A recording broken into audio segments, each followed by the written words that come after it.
আসলে তো তোমার ক্ষতি তোমার জিনিস লাগে তোমার লাগে আমি যদি আসি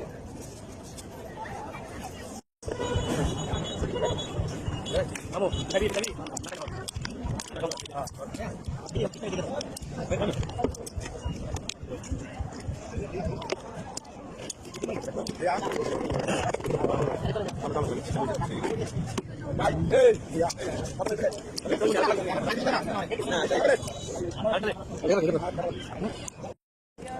বুকটা কাটে না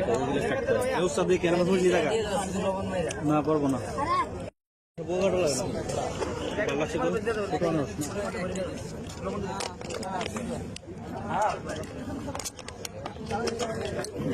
না